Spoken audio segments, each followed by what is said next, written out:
Hey guys, this is BTappinHD, and today I have an awesome build plan for you today. With the recent release of Call of Duty Black Ops 3, people have been wondering, how powerful does my PC need to be in order to run Call of Duty Black Ops 3? I'm going to answer that question with this video, so subscribe and let's jump right into it. The first unit we're going to be selecting for our Call of Duty Black Ops 3 gaming machine is going to be the MSI H81M P33 socket LGA 1150 motherboard, and I bet you see where this is going. It's going to have an Intel processor. It has SATA 6 gigabits per second, a max RAM speed of 1600 megahertz, so it'll be fine. It'll work very well, and it's MSI, which is a really reliable brand. For the processor, we're going to be going with a really powerful dual-core i3 processor of 4370, which has a total core clock of 3.8 gigahertz, which is insane for a dual core. You could pair this up against a FX 4300 AMD processor, and this one still would most likely beat it in tests, even though it's a dual core. That's because each core on an Intel processor is much more powerful than one on an AMD processor. Now, some people are probably asking me, well, wouldn't a quad core be better for gaming?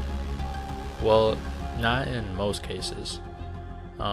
Most games don't use more than 2 cores for gaming, so if you pick 2 really powerful, cores, which is like a really powerful dual core processor, it'll probably give you better performance than a quad core processor, clocked at a slightly lower speed.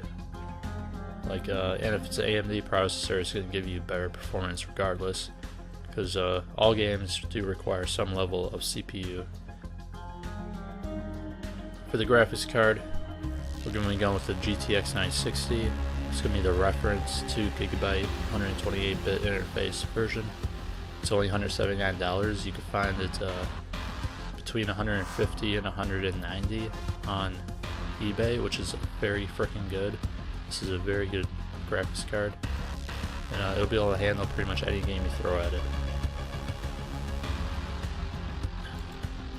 For the RAM, we sort of had to cheap out on it and get a standard 4GB memory stick because in order to cut down costs for the PC, we couldn't afford 8 GB of RAM, which kind of sucked, but the price is only $20.49.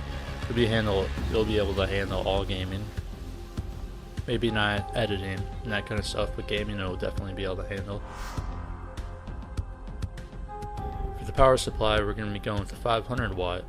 Surprisingly, we don't need to go with the 750 watt, even though we're using a GTX 960, because of how power efficient the Core i3 is going to be. Even on their max load, it's not really using a lot of watts. So maybe this whole entire PC combined will not use more than 350 watts, which is kind of nice. And the price on this power supply is only $36.49, so it'll be able to support a lot of product inside your PC.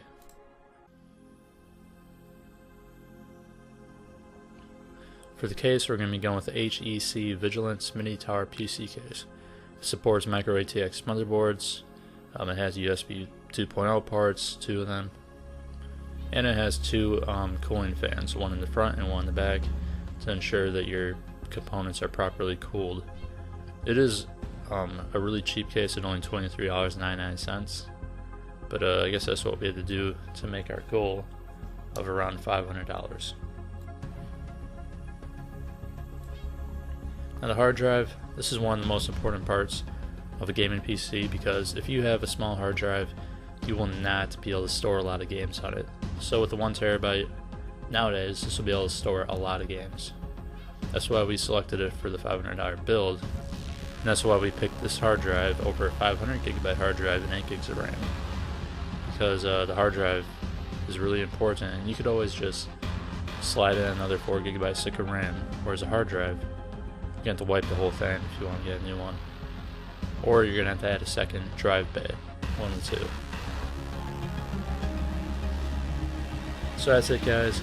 Total cost for this build is $505.93. I hope you guys enjoyed watching this video, and yeah, subscribe. I'll have another one coming out for when Star Wars Battlefront releases. showing you how to watch that. So look forward to that in the future. Peace out.